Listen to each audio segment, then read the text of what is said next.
Recording in progress. Got it. Good morning, everybody. Oh, there's somebody talking. Good morning, everybody. Welcome to the reign of George, Regent King George IV. If you're wondering how long this is going to go on, I'm going to bump him off next session. You may be probably glad to know that. Starting with something very sad that affected the whole nation. You probably know, or maybe you don't know, that we should have had a queen called Queen Charlotte, queen in her own right. The regent had one child conceived after possibly 3 days of marriage. He only slept, George only slept with his wife on a minimum of occasions because he couldn't stand the sight of her or the smell of her. But she conceived very, very quickly, just an only child, obviously, because they separated very soon after the birth. And this Princess Charlotte, was the heir to the throne, and she was born as the heir to the throne. Brought up very strictly. Her father, who was by this time regarded as very eccentric, controlled every aspect of her life and only allowed his daughter to have very limited access to her mother because he couldn't stand, as I already said, couldn't stand the sight of his wife, Princess Caroline. So Charlotte had a very strange upbringing. She was a very attractive little girl, very Hanoverian, high colour, beautiful complexion, very big blue eyes, lots of lovely blonde hair, a bit like a doll. And she was very popular. She was very popular with the family and the servants, and sort of doted on, but her relationship with her father was very difficult because he was controlling and he wouldn't let her see very much of her mother. Her mother was regarded as a very, very bad influence, as the kind of person that shouldn't have too much access to her own child because she would influence her in unsuitable ways. The British public, when they saw the princess, took her to their hearts. Our ancestors were looking forward to the day when Charlotte would be their reigning monarch. Again, her childhood wasn't everything it should have been. Her mother, Princess Caroline, went into exile on the continent, did regarded as the decent thing, left this country. So Princess Charlotte was basically brought up in a single parent family. She was very lonely. She wasn't allowed to have any friends of her own age in case they were a bad influence. Very bored, very frustrated. Didn't particularly enjoy having the tutors that she was given. So we don't know whether she had attention deficit syndrome or what it was, but a bit like her father, she couldn't concentrate on anything for very long. And so her education, which should have been absolutely wonderful, with top tutors, was in fact somewhat scanty. Some people were quite shocked at how ignorant she was.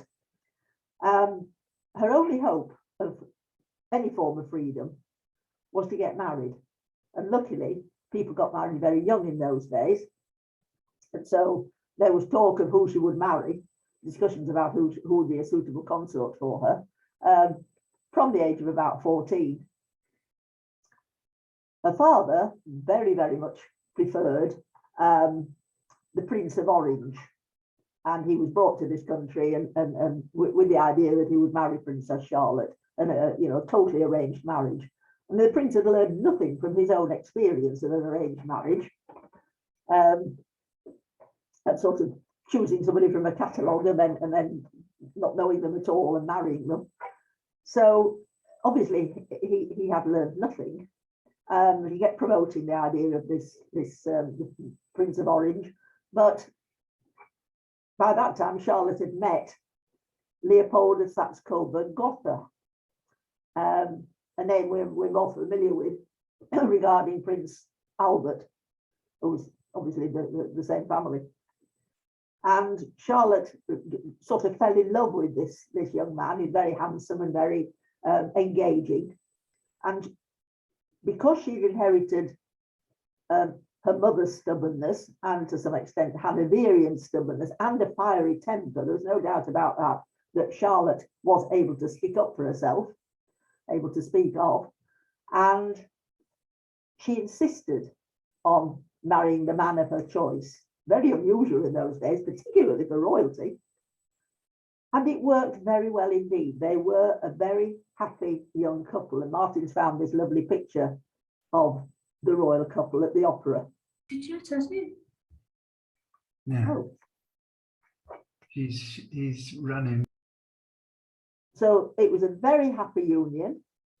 Charlotte was absolutely delighted to have her own home, thoroughly enjoyed choosing the decor and the furniture. She thoroughly enjoyed that side of things. And she, like her mother, conceived very quickly. She lost the first baby within the first few weeks of pregnancy and conceived again very quickly, and was blissfully happy with her husband, her lovely new home, and the baby on the way. When the time came for her to be delivered of the baby, they had a top accoucheur, they were called. It was a male midwife, but in fact he wasn't actually a male midwife. That should have happened, but because she was the heir to the throne, top royalty, they chose a very eminent surgeon who didn't actually know very much about babies. They thought they were doing the right thing. The labour went on for 50 hours and she wasn't allowed to eat anything. That was the tradition in those days, probably because of being sick. But they hadn't got any drugs or anything. They used brandy for painkilling. So she just kept sipping brandy, but not having anything to eat. And eventually this baby boy was born, but he was dead. He was a stillborn baby, totally perfect, a huge baby. She took the news with great courage. Everybody admired the way she accepted what had happened and didn't blame anybody, and appeared to recover from this dreadful labour and the disappointment of delivering a dead child. And then, a few hours later, massive hemorrhage, and died. So the heir to the throne had died. This popular princess had died as a result of childbirth. And the whole nation went into mourning. Our ancestors wore black armbands. She had been the hope of the nation because people couldn't stand the thought of George becoming their king. They were waiting really for Charlotte. They were looking to the future and thinking, well, we can put up with him, but we've got this lovely princess who is going to become our queen. We can sort of look forward to that. So there was mourning of a kind which is now modern, but probably a little bit of a surprise that it was like the beginning of the 19th century, and 1817, people were so devastated by the death of their princess. And she was, Tony Blair used the phrase, the people's princess, about Princess Diana. And there was reference then to the death of Princess Charlotte, that somebody referred to her as the people's princess. Part of that was the attitude people had towards the Prince Regent, that he was hated and therefore she was loved. This kind of contrast. He was blamed for the callous treatment of his wife and his daughter. And in fact, some people actually alleged that there was some sort of plot to poison Charlotte, that the prince was jealous of his own daughter, and that poison had been involved. It was quite ridiculous. That the Prince Regent and his mother, Queen Charlotte, George III's wife, Queen, that they'd plotted together to murder Princess Charlotte. Utterly ridiculous. It's like a conspiracy theory today. But that just shows how despised the Prince Regent was at the time, how they hated him and could make up such an unlikely scenario that he'd actually plotted to murder his own daughter. He was very upset, of course, but blamed again for not going into deepest mourning and behaving as a father should, because he just carried on with the same lifestyle as before. And that gained him a great deal of criticism, as you would expect. So that was in 1817. And then 2 years later, you've probably heard of this, the Peterloo Massacre. So the background to the Peterloo Massacre is serious economic hardship in this country following the Napoleonic Wars. First of all, we all know that the introduction of machinery led to widespread unemployment, because we talked about that when we talked about the Industrial Revolution and its consequences. Population increase, there wasn't enough work available immediately for the number of new people being born and growing up and needing work. High bread prices, very high bread prices, poor harvests, and when there was a poor harvest, obviously that affected the price of bread. People didn't eat potatoes in those days. Bread was the staple for poor people, well, for everybody really, but certainly for poor people. It was their carbohydrate intake. Most meals involved bread. So as the price of bread went up, so people's standard of living fell. And because of the 1815 Corn Laws, which was a form of protecting British farming, we could only import corn from the continent, or, well, it was the continent in those days. We could only import corn if the price in this country had reached a starvation level, that starvation was threatened. So the Corn Laws were to protect British farmers, to stop imports from damaging the price of corn. So it was very, very much for the farmers' benefit, and very much not for the benefit of people who were dependent on buying very expensive flour, because corn was so expensive. Then, of course, we've got the men that were dismissed from the army, the demobbed military, and particularly sailors. Very sadly, many of them couldn't find work and resorted to begging. It was a scandal that if you went to Portsmouth or Plymouth or any of the great ports, there were men, able-bodied men, sitting with begging bowls, literally begging from passers-by because they couldn't find work.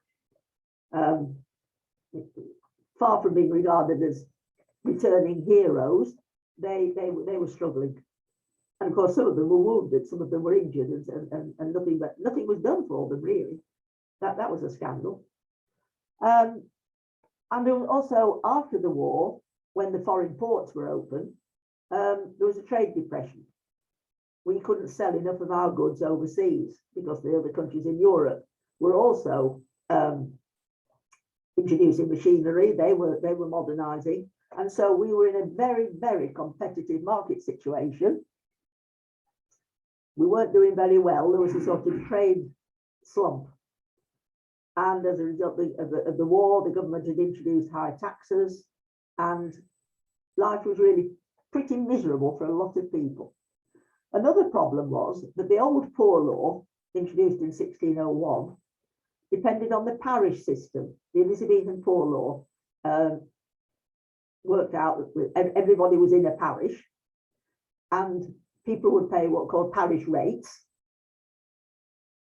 and then the rates would be saved, if necessary, or distributed to the poor, often in the form of actual help with food. nowadays we call it food parcels, or nappies for the baby, or clothing, or a handout of money, if that's what was necessary to pay the rent. So the old poor law had worked pretty well. But because of the industrialisation of the country, in the industrialised areas, what we call the manufacturing districts, in the manufacturing districts, some of the building that had taken place had overtaken the parish system.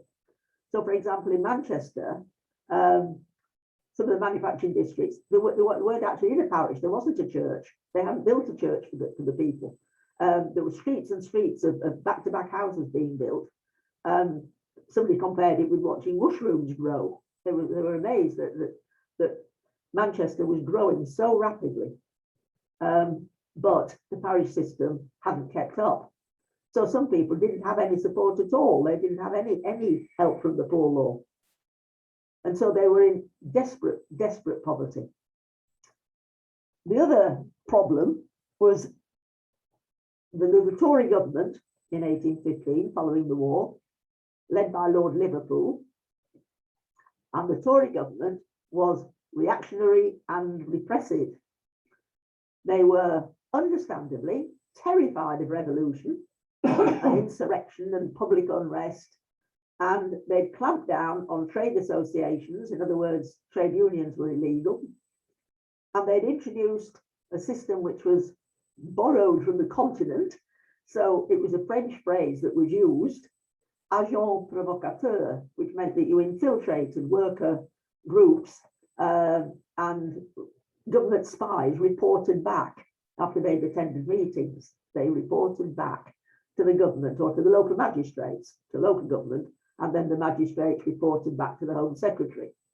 You know, there is great unrest in this area. You know, we need to keep an eye on this part of Lancashire or Yorkshire or the Midlands, the Black Country. Wherever there was industry, there was discontent.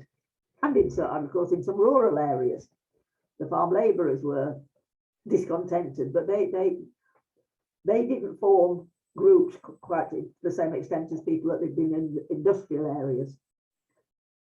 And so the government was repressive. Their policy was not to try and work out why people were poor and why they were discontented and do anything about the economy. They didn't think that was their business at all. It was a free market economy. What they did say was their obligation, their duty, was to keep control of the masses, keep control of these discontented people. So they introduced 200 different offences that carried the death penalty. Quite incredible to think that we're thinking of ourselves as the land of the free, land of liberty, land of free speech. 200 offences that carried the death penalty. If you damaged a tree in Hyde Park, for example, if you damaged a riverbank, carried the death penalty. Quite incredible. It was like the government were totally in a state of complete panic and paranoia, and thinking if they clamped down, then people would start to accept their situation and would just calm down and not cause any trouble. They also introduced harsh measures like transportation to Australia. We lost America. People used to be transported to America or the Caribbean islands, but we lost America. So the new place to kind of dump people that had offended the government or broken the law was to send them to Australia or Tasmania for 21, 14 or 7 years. They also introduced longer prison terms in this country. So in 1812, for example, they introduced the death penalty for damaging machines. We've all heard of the Luddites, called after a fictional character called Ned Ludd. Not an argument about whether he really existed, whether he was a real person. Some people think that he was a simple-minded lad who had been used to go break machines because they hoped that if he was arrested, he could get away without punishment because he was simple-minded. Other people think that he's completely fictional, that there never was such a person as Ned Ludd. But some of the warning letters which were written to the manufacturers and the factory owners were signed Ned Ludd. So a great deal of research has been done with no result to try and find out whether he was a real person or not. And the jury really is out on that, but most historians think that he never actually existed, that Ned Ludd was just a name that had been made up. So in 1812, the government, in desperation, introduced the death penalty for damaging machines. And when you look at the Luddite campaign, the Luddite movement, it's really tragic. All these workers could think of was to break the machines that were depriving them of their livelihood. Handloom weavers' wages had fallen from really good 18 shillings a week, it doesn't sound very much, but it was a good wage then for a worker, down to 5 shillings a week. So if your rent was 4 shillings, what were you going to live on? So the plight of the handloom weavers was typical of what was happening because of industrialisation. So the government's answer to that was bringing the death penalty for anybody that was even carrying the material for breaking a machine. In other words, if you were arrested outside a mill and you got a sledgehammer on you, or even a brick or something, you were obviously going to break machines, so you could lose your life for that. Similarly with poaching, if you were found on a private estate on what had been the common, where you're allowed to go and catch trap rabbits and hares for the pot, the common had now been enclosed because of the agrarian revolution. If you were caught on a private estate with the means of catching an animal, in other words, if you got a gin trap in your pocket or even a few pieces of string that you're going to construct a simple kind of trap when you arrived in the woods or the wherever, you could be arrested, and again, you could, if the magistrate was in a bad mood, you could be transported for that, and in some areas lose your life if you've been arrested several times.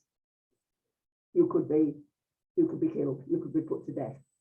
It's really quite incredible to think about this in our country. We're so proud of our rights and our freedom and so forth.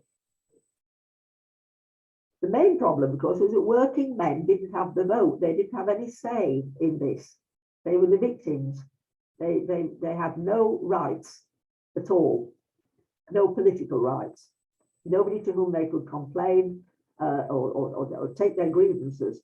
They didn't have the vote, so they were fighting for the vote as a first step towards changing altering their situation. So there were a lot of groups of men meeting in secret, discussing the situation they were in and trying to think of a way of helping themselves. The government obviously wasn't going to do anything. Local government was dominated by middle-class magistrates who were on the side of the government. So what were the working men to do? They were going to fight for the vote as a first step towards remedying their appalling situation. It was all that was left. They couldn't join trade unions, they were illegal. So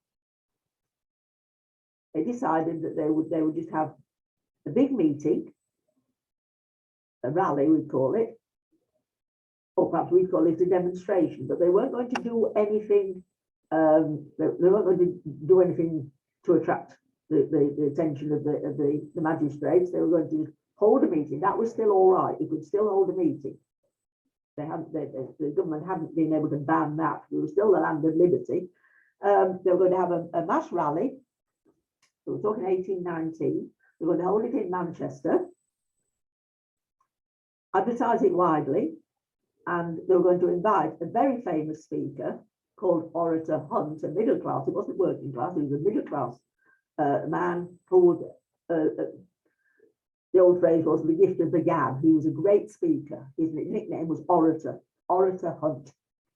This great speaker, they were going to invite him to be their main speaker and to invite people to come and hear him, not do anything, not lie down in the road or attack any buildings or attack any people. It was going to be totally peaceful.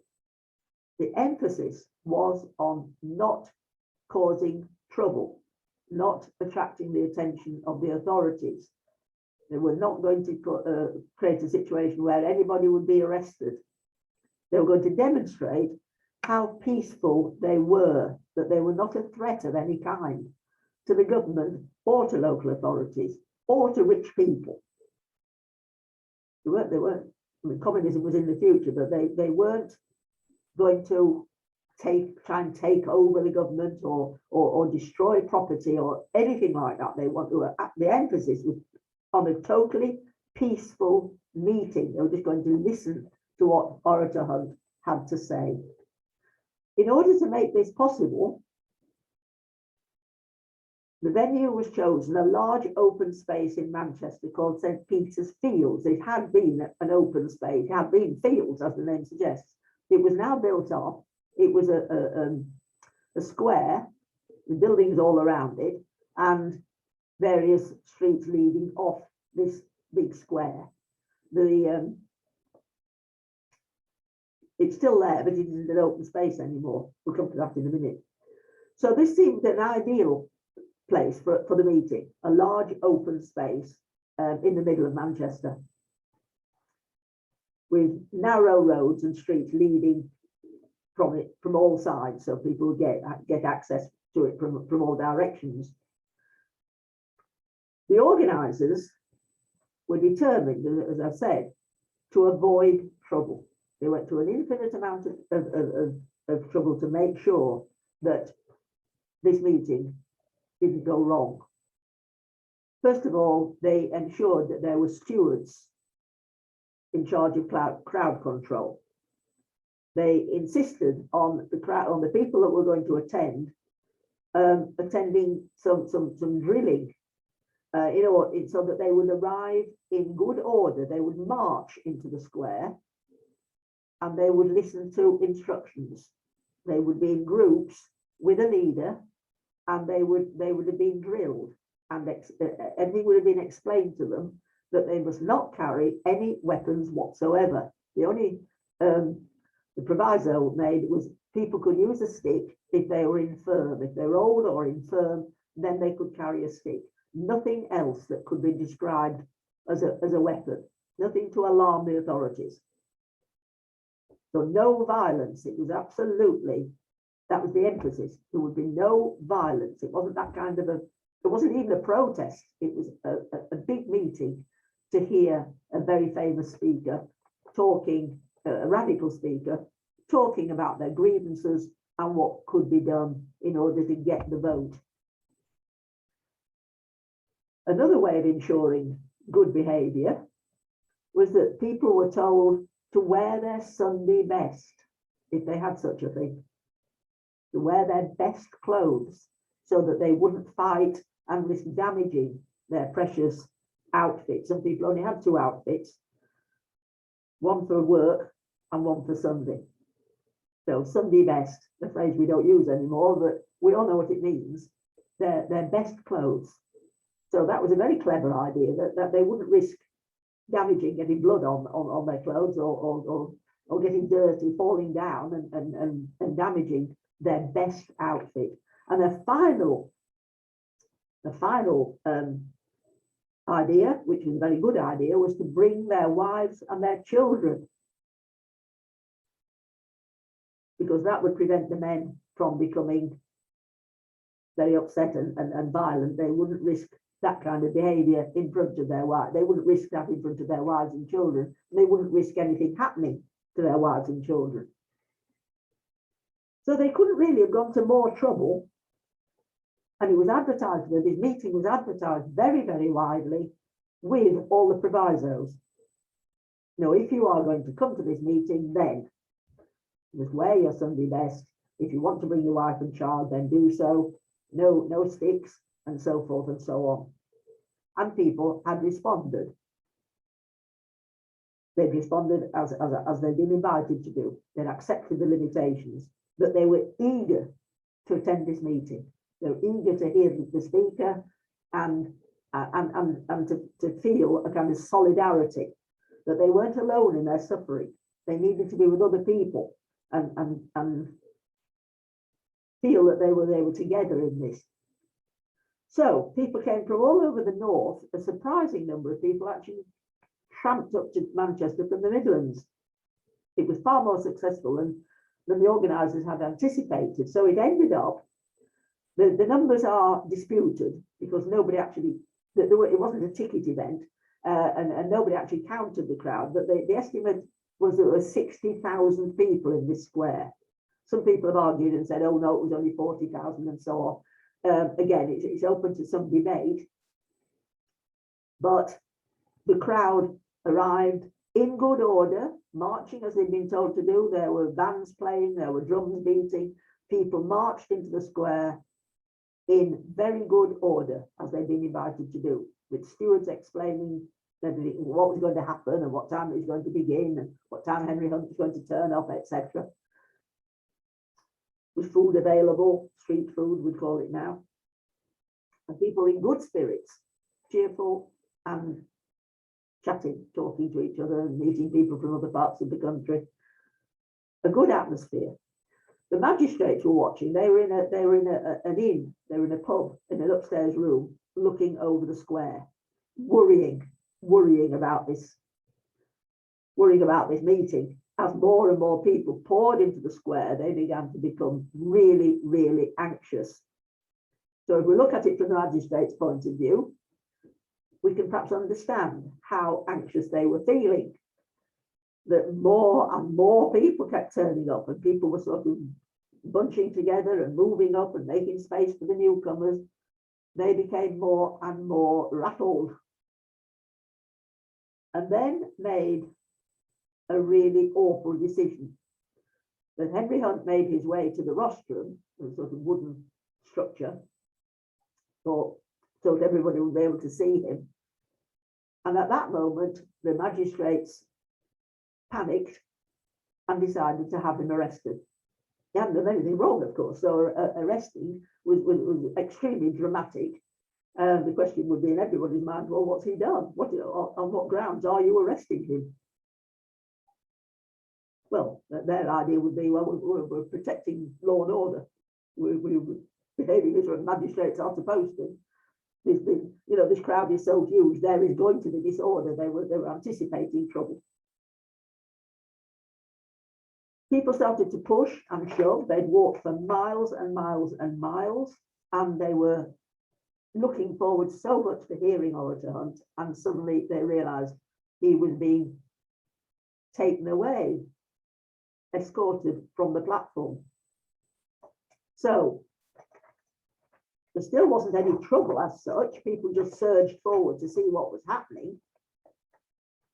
And the magistrates panicked even more. Now, there were no police in those days. There were Bow Street runners in London and another group of people that were called Robin Redbreast. Villagers had constables. That was a medieval idea, why we still call police constables. Each village had a constable in charge of law and order. But basically, we had no police. It was the military that dealt with crowd disorder. And the magistrates had got the local militia on hand, drawn up ready if there was any trouble as a precaution. So they panicked, the magistrates panicked when they saw the crowd surging forward and called on the militia, who were, they were like the territorial army, they were amateurs, and many of them hadn't been in the militia for very long. They've got their uniforms, but they didn't really understand discipline. They also panicked. They went into the crowd on their horses. there wasn't room for people to move aside and make space for the horses. You can imagine a huge horse suddenly bearing down on a standing crowd with women and small children and babes in arms. They weren't causing trouble. They were just trying to get out of the way of the horses. So people were falling down. Horses were stamping on them, trampling on them.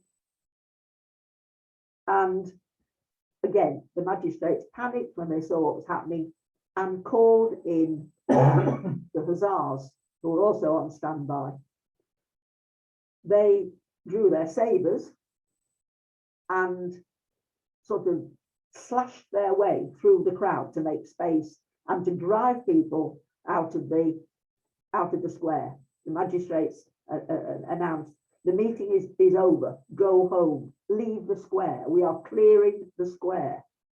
But unfortunately, because of the design of the square, the fact that it was a big open space, ideal for a big meeting, big rally, a bit like Trafalgar Square today, but the exit routes were very narrow, were old-fashioned narrow streets. People were trying to leave, but the crowds were so enormous, the numbers were so huge that they couldn't leave. They were trying to, but they couldn't. And the hussars just went through the crowd, and Martin's found the famous picture, which was also a cartoon of the massacre. And it ended up, when the numbers again are disputed, for O-level, I thought 11 people were killed on the spot. Their bodies were left lying in the square when everybody did leave. And the square was empty. Then they found these 11, but the 18, that meant that some people died, 7 people died later of their wounds. Because the wounds are awful. The sabre is a horrible sword, and it creates really deep cuts. So 400 wounded, some of them very badly. As I say, some people died later of their wounds. And the fatalities included women and children. It was an absolutely dreadful, dreadful incident. And the Manchester Guardian, who'd been there to report on this rally, on this huge meeting, of course, rushed into print, described what had happened from the point of view of the attendees, not from the magistrate's angle. And they compared it sarcastically to the Battle of Waterloo. And they said, oh, how brave, it's all right, you know, like satire, how brave these hussars were, fighting against the enemy, fighting against the women and children and the unarmed men. How noble they were, how splendid they looked on their horses as they drew their sabres and charged into the crowd without a thought for their own safety. You know, it's bitterly sarcastic and satirical. And they created the name Peterloo, Petersfield, Peterloo, comparing it with the Great Battle of Waterloo, which was only, well, talking 1819, so only 4 years previously, still fresh in people's memories, the great glory of the Battle of Waterloo. The name stuck, this satirical title. Other papers picked up on it and wrote articles about what had happened. A very modern way of dealing with this incident. People were interviewed. What did you see? What happened? Did the crowd turn nasty? Were they fighting against were they fighting against the troops? No, they were trying to leave the square. All they were doing. One person reported that he said it had started when a man trying to protect his wife and child had got hold of the bridle of one of the hussars' horses. And that's when they drew their sabres. Somebody else said, no, it wasn't the hussars, it was the militia. Somebody got hold of the bridle of one of the horses that the militia were using, and he panicked and he drew his sword. There are all sorts of, you can understand, it would happen even today, all sorts of different accounts of what had happened. But the truth was that innocent people had been cut down by the military, and this was seen as an example of the heartless nature of the government, and the Prince Regent was also involved, because he wrote very quickly to the magistrates, congratulating them for the speed and valour that they'd used in dealing with this incident, with this unrest in Manchester. He didn't see anything except that it was an uprising of some sort, and they had dealt with it wonderfully. So how limited was he in talk about lack of empathy? He didn't understand the situation. He hadn't done very much homework on it. He hadn't looked at the details of it at all. He just saw an incident which had been dealt with. As far as he was concerned, those magistrates were brilliant. They're absolutely on the ball. They've done the right thing. And so that was publicised. Manchester Guardian, which was a radical paper, publicised that. Oh, the Prince Regent sort of said how wonderfully well the magistrates had dealt with the incident. So another nail in his coffin, something else that he'd done wrong, showed absolute insensitivity. Lots of pictures of this. Pardon me, if you want to Google it anytime, there will be a lot of pictures of Peterloo. It was a sort of turning point of the huge gulf between the workers who were creating the prosperity for this country, and the government and the Prince, who didn't seem to understand the situation that the poor were in. They didn't understand poverty. They just seemed to be insensitive and unfeeling. So Peterloo was a kind of turning point, if you like, making people think very, very hard about, well, should the working classes have the vote? A lot of people say, well, of course not. They're illegitimate.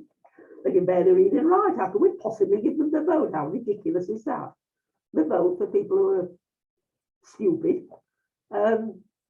Impossible.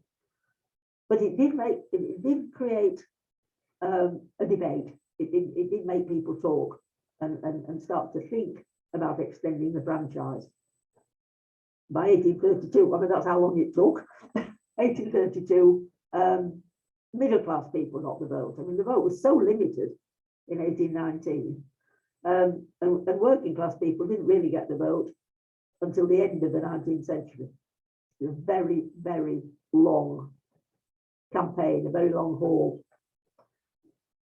Another thing that made the Prince, well, the king by this time, very, very unpopular, was his treatment of his wife.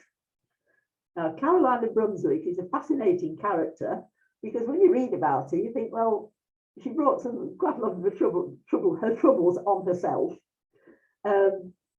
She wasn't a sort of meek and mild victim lady. She was actually quite eccentric and peculiar herself. They were actually very well matched. The Prince, when he married her, he was the Prince of Wales, and Caroline of Brunswick. They were first cousins, and they'd inherited probably a kind of eccentricity. They both behaved strangely. They were actually a good match. But as we know, he took one look at her and decided that she was absolutely awful, frightful, dreadful. He never attempted to make a go of his marriage. Never even tried. She had lived abroad, behaving, you know, to say, in quite an eccentric way, very restless, constantly moving from one country to another, moving around Italy, living in different villas. Sometimes she rented the villa, sometimes she bought a villa, then she sold it and rented somewhere else, moving around, going to live in France, the same thing. She loved buying properties and doing them up and spending a fortune on the decor and then getting bored and moving somewhere else. Again, something kind of strange about her lifestyle. And also the fact that she did have, well, it was assumed that she had lovers. She certainly had a lot of attention from men. And so when the king died, when King George III died in 1820, the region, and he'd been longing for this to happen, I mean, made no secret of the fact that he wanted to be king. So when his father died, and when Caroline heard that her father-in-law had died, to the new king's absolute horror, she decided that she was going to come back to Britain and claim her right to be crowned as queen. And he was absolutely appalled, so much so that he had to take to his bed. He was ill. He was actually ill, and the court physicians had to attend him because he was just in a terrible state of shock and fear that she was going to come back and make scenes and humiliate him, and how would they deal with this awful prospect of this strange woman coming back and causing embarrassment and humiliation and ruining the coronation, which he'd been looking forward to for years. He'd been planning what he would wear and how it would all be organized. He was a bit like a child. The thought of having his favorite toy taken off him, he couldn't cope at all. So many attempts were made to distract or persuade the queen, well, call her the queen, distract her and say, you know, this isn't a good idea. And the new king was quite willing to throw more money at the situation and say, well, you know, increase her allowance, although she was on a huge allowance anyway, and spending money like water and in debt, as he was. You know, just bribe her, just give her more money and say, you know, she can live anywhere in Europe, but she mustn't come back to England. But no, she was determined that this was her right. So, to the king's horror, it was evident that she was planning, not just planning, but actually moving from the continent, and you know, kind of bought her a ticket to come across, land in Dover, and take her, become Queen of England. That's what she'd been looking forward to. The people of England took to the Queen, not that they knew her. She'd been living on the continent for very, very many years, but they decided that they hated the king, and so it was a bit like with Princess Charlotte. They were going to love the Queen. They were going to support her because it would cause humiliation for the king. So that was something good. They wanted him to be humiliated. They hated him. So Caroline received a lot of letters of support from important people. Certainly the Whig party decided that this was a good way of getting rid of the Tory party. The king was a Tory, made no secret of that. The new king, always been the Tory. The Whig party they were the opposition. So they saw a great advantage in supporting the Queen in order to either get rid of the government or just to show the king off, because they despised him. So interestingly, some very important people with good judgment supported the Queen. One of the most famous, William Wilberforce, who we know as the champion of getting rid of the slave trade and getting rid of slavery in the West Indies. He campaigned for her because he believed he was a famous, of course, for supporting victims of injustice, and he saw the Queen as the victim of injustice, that she was the rightful queen, she was married to the king, he hadn't been able to divorce her. However,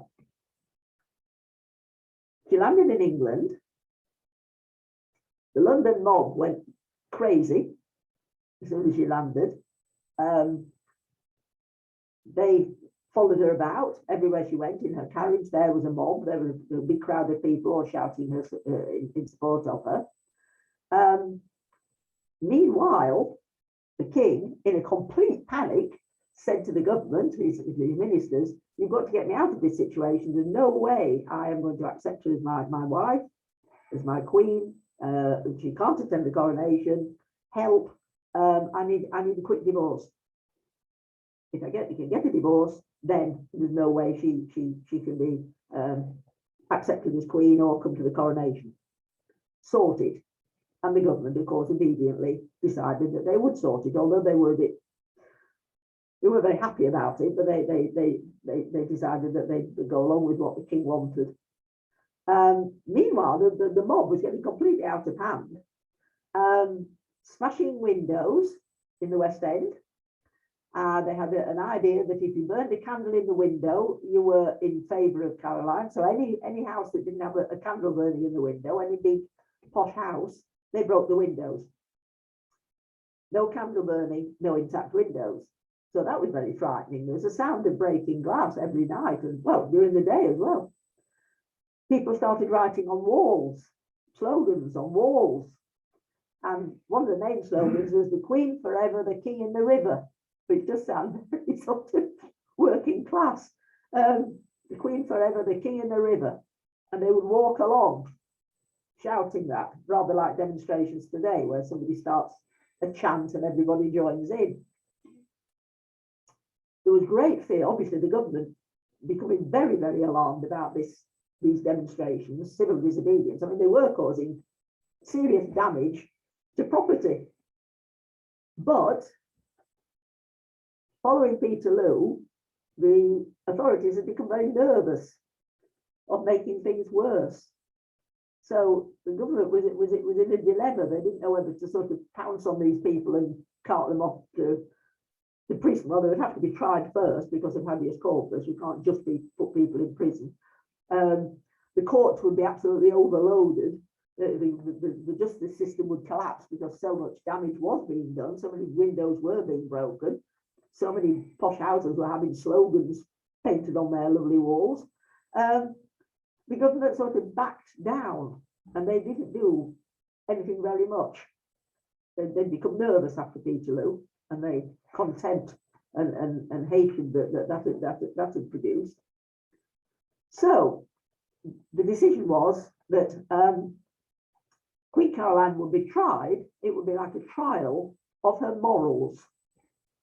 They would try her and prove that she committed adultery, not once, but several times while she lived on the continent. She'd taken lovers, and if they could prove that, then the king could get his divorce, and she would have to go back and live on the continent, and all would be well. So this was called the Bill of Pains and Penalties. Most people just called it the Trial of Queen Caroline, and that's the heading in most textbooks. Trial of Queen Caroline. She was allowed, it was all done properly, she was allowed defence lawyers, she was allowed to have people speaking on her behalf, barristers speaking for her, and the king had people speaking on his behalf that were going to prove that she had committed adultery. You can imagine how excited everybody got about this. You know, this is great stuff. A bit like Prince Andrew today, you know, this is something that certainly attracted people's attention. The Queen being accused of committing adultery on numerous occasions. Was it true, or was she an innocent victim? Was it true that she committed adultery? And some people say, well, even if she had, you know, the king had rejected her, why shouldn't she take lovers? He had 3 prominent mistresses during his up to this point. So what sauce for the goose is sauce for the gander. So some people say, well, we don't care even if she has committed adultery. She's still a wronged woman, and we're still backing her against her vile husband. So imagine how exciting this was. And it was in the House of Lords. There's a famous painting of it. Caroline, who was had very strange taste in clothes, has to be said, had always dressed, and as she got older, mutton dressed as lamb. I think we all know what that means. She wore very strange clothes, no taste whatsoever, and always dressed as though she was still a very young woman, but also dressed as more as if she was a lady of the night than a member of the royal family. Wore very odd short dresses showing her legs, and she got fat legs, she put weight on. All the Hanoverians had a problem with weight, and she was a Hanoverian, although she came from Brunswick. She was the king's first cousin. They all had a problem with weight. They all loved their food. They liked sweet things. So she had little fat round legs, and she loved wearing pink tights, which looked a bit odd, and lots of frills and furbelows which didn't suit her at all, and very low cut dresses, so that she did look like a naughty lady. She looked as though she was on the game. Various people had commented on this as they'd seen her on the continent, that she didn't look royal. She didn't even look respectable. She wore lots of ribbons in her hair as though she was a little girl. She liked pretty ribbons, and she decorated all her dresses with lots of ribbons and lace and brooches, and she just had no taste whatsoever. So that was against her. That was definitely people reported having seen her on the continent and being really embarrassed and ashamed at how peculiar she looked, how eccentric and odd she looked. However, they managed to find witnesses, Italian mainly, and they produced her entourage, her servants. They came and spoke. But the whole thing went horribly wrong, because the main witness, who was supposed to say, yes, I saw her in bed with her lover, I saw them, and yes, it was obvious what they were to each other, and yes, I saw her kissing him, and I saw her him kissing her, and so on and so forth. The main witness, all he said over and over again was non mi ricordo. I do not remember. I've said it 80 times, which was driving the lawyers that were the lawyers absolutely crazy, because he wouldn't say anything else. He wouldn't say what he'd seen or what he could remember, or whether they're in a bedroom together, or he just kept saying, I don't remember, I don't remember, I don't remember, I do not remember. And eventually, they couldn't prove adultery, and some people spoke very warmly of the prince. They called her the princess. She called herself queen by this time. They spoke very warmly of her. They said what a golden, warm heart she had. That she was always on the side of the lame dogs. She'd adopted several children, and of course the accusation was they were her children, that she had born children to her lovers. They weren't able to prove that they were her children. What they were able to suggest very strongly was that she had adopted these children. She was fostering them. She'd taken them on board because they'd had an unhappy life. More so when she lost her own daughter, that she had taken on waifs and strays. It was discovered that she was paying school fees for various children, and that she was helping families. She was a very, very charitable, good-hearted woman. And this came out, of course, in the defence, in her defence. Her defence lawyers had collected a number of witnesses, and particularly her servants, saying what a wonderful, kind mistress she was, that she wasn't, she didn't exploit her servants. They spoke very warmly about her. So the whole thing went horribly wrong as far as the king was concerned. His wife came out of it well. He couldn't prove that she committed adultery. He couldn't get his divorce. So, from the king's point of view, all it did was make him seem even more vindictive and malevolent than before. It publicised the fact that he had persecuted a kind, loving woman who would have made a good queen consort, but had been thrown out of this country and left to fend for herself. And so she was very much the victim, but she was also seen as a kind and generous and attractive person. So you can imagine the king's reputation was absolutely rock bottom.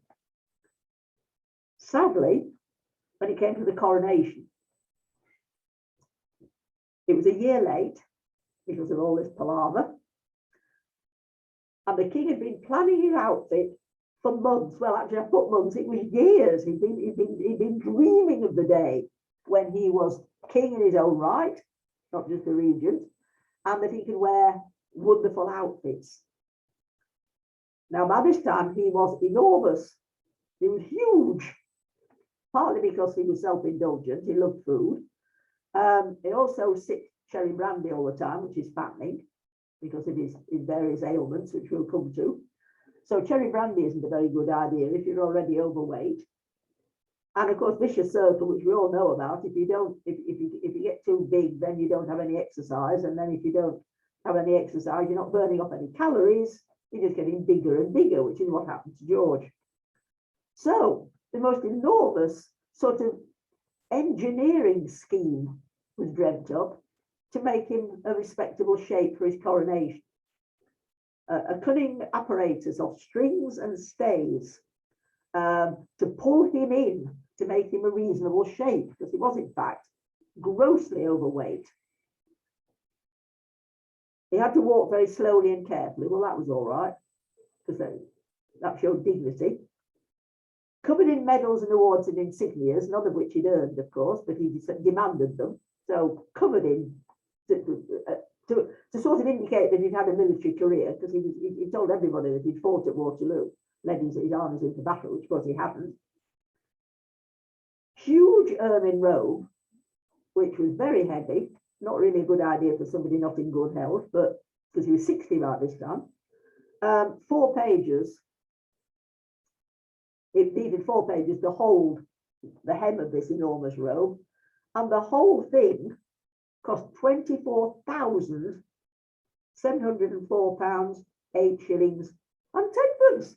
I love the 10pence. I don't know what that was for, but we're talking about people starving, people being found dead in ditches in the manufacturing areas and in the countryside. The farm labourers' wages had fallen, and the coroner's reports, when a body was found dead in a ditch, was this person died of want. A lot of research has been done. I had a friend at university who later went on to be a professor, and he did a great deal of research on these coroner's reports. Again and again and again, died of want. And the king is spending £24,000, millions in modern day money, on his outfit. And it really makes you feel sick at heart to think of anybody being so willfully selfish and exploiting the fact that he had the right to the money to spend that much money on himself. So the coronation was a massive display, the most extravagant coronation there has ever been. It was so extravagant, cost so much, that subsequent monarchs learned from that, and there's never been a coronation like that since, and never will be, because it was a talking point on the continent, and that was the whole idea. That's what George wanted. He wanted to be, he wanted a total spectacle. He wanted to show off in front of his rival kings and princes and dukes and so forth on the continent. Look how splendid I can be. Look at the splendid food that I've provided and all the guests I've invited. And it was completely over the top and ridiculous. Then a bit of a triumph. The only triumph he really had was the following year, the Scottish visit. The famous royal visit to Scotland, 1822. Now, nobody had been to Scotland, no monarch had been to Scotland for centuries, and the Scots were feeling really peeved about this, really left out and annoyed. So it was decided that George would go somewhere where he might stand a chance of being popular. By this time, he was really frightened of going out in the street, certainly going out in London, because people were throwing stones at his coach, trying to break the windows, trying to injure him. They were shouting things. They were making up rude poems about him. There were horrible political cartoons showing him as a grotesque monster. He was really frightened. We have letters proving that he was afraid to go out in public, and with good reason. He was so unpopular. But it appeared that he wasn't going to be unpopular in Scotland. They would welcome him with open arms because they hadn't had a royal visit for such a long time. They would regard it as a wonderful honour and privilege. The king was very lucky that he had Sir Walter Scott, whose books he much loved. And Sir Walter Scott had met the king on several occasions, and they got on really well because the king was a reader. Sir Walter Scott agreed to mastermind the whole thing. And it was a huge success for everybody. The Scots went mad with patriotic fervour. Many forms of entertainment produced for the king that everybody benefited. And King George pulled out all the stops and was at his best. He was charming and courteous. He'd been called the first gentleman of Europe. People haven't seen that side of him for quite a time because he was old and fat and ill.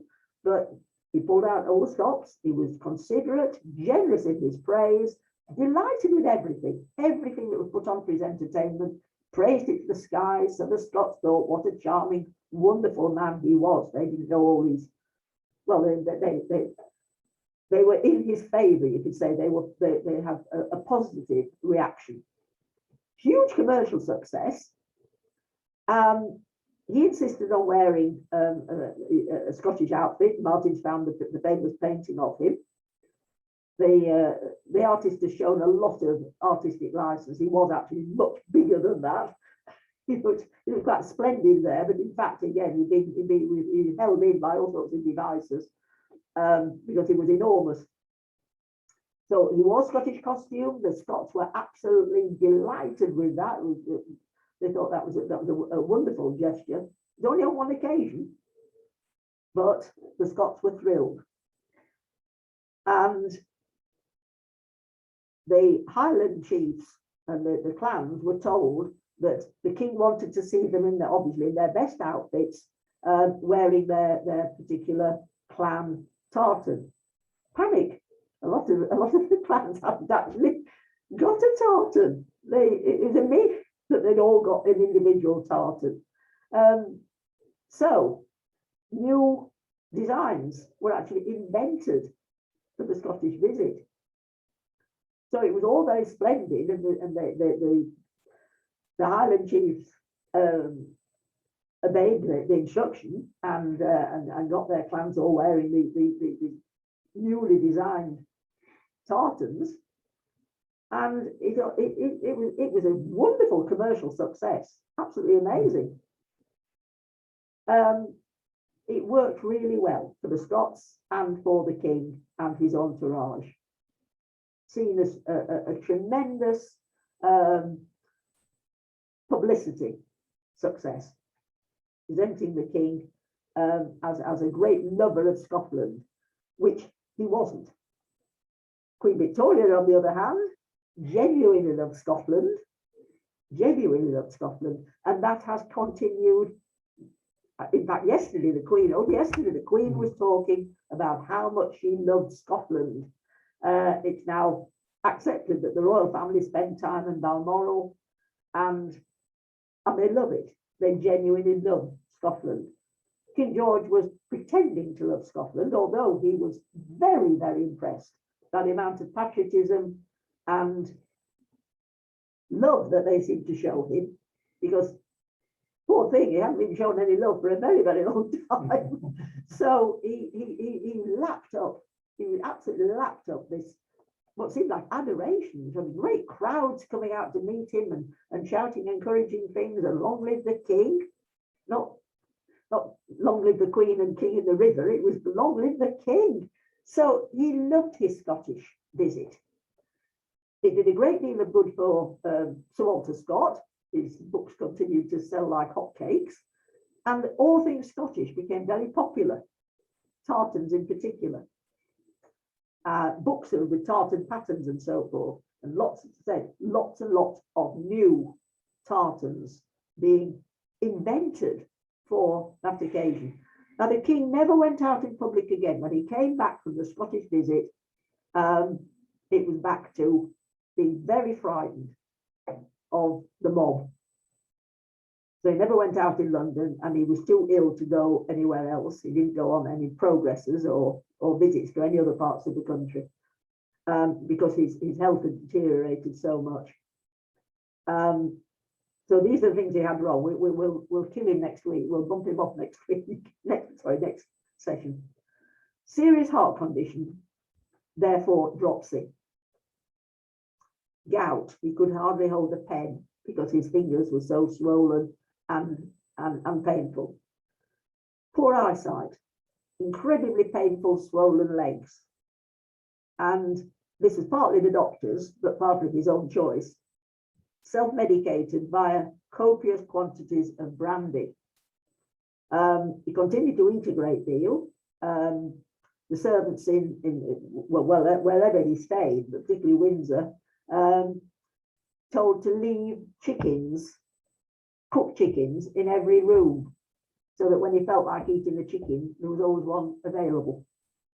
But this kind of crazy extravagance, it sounds like a Grimm's fairy tale or a Hans Andersen story, a sort of story of greed, and you know, ultimately someone's going to be punished for their greediness. But that was true. He didn't want to bother ringing a bell and ordering a chicken. He just wanted to have one available.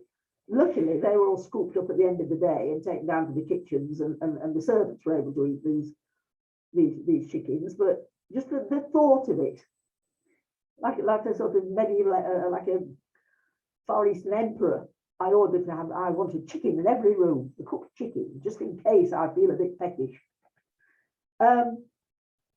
So really, George IV's reign is seen as one of the low points in our history. Doesn't mean that nothing good happened during his reign, but that he wasn't responsible for any of the good things, apart from the high point, the Scottish visit. Have to give him credit for that. But it perked the Scots up no end much that they'd actually had the king in the early days of his reign honouring them. They saw it in that way, honouring them with a visit, and they responded accordingly. So next time we will finish him off, and then it's the reign of his brother, because of course the heir to the throne had died, the direct heir. So his brother, William, Duke of Clarence, became king, and we'll have a look at what happened in his reign, but we'll also go back and look at some of the other things that happened in George IV's reign. But really and truly, if you're looking for a bad king, it's a toss-up between him and King John. The jury's out. People do try and rescue him. They try and be even-handed, which historians should be. They should try and be even-handed and look for the good as well as the bad. But it's really rather difficult. George IV is sort of struggling to find really good things to say about him, because he was totally self-indulgent and very egotistical, and possibly we could say a damaged human being, damaged by his odd childhood, his inheritance. But he comes over as totally selfish and indulgent. So we'll have a look and see if we can do something better for George's brother William as king. Thank you for listening. Thank you, Judy. You come back. Heather? Thank you, Judy. Thank you, Judy. Thank you, Martin. Bye. Thank you. We meet again in 2 weeks' time, ready for the next session. Thank you very much, everyone. Thanks for support. Thank you. Thanks, Martin. Bye. Bye-bye. Bye. Thank you. Bye. Thank you. Bye. Thank you.